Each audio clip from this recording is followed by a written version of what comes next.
thu khóc si ái tên anh chưa một nói cần đi với kề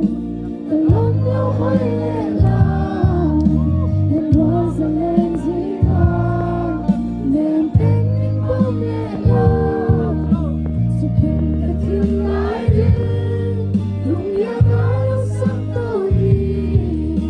hàng ngày vàng em tuy nhau anh nên ngồi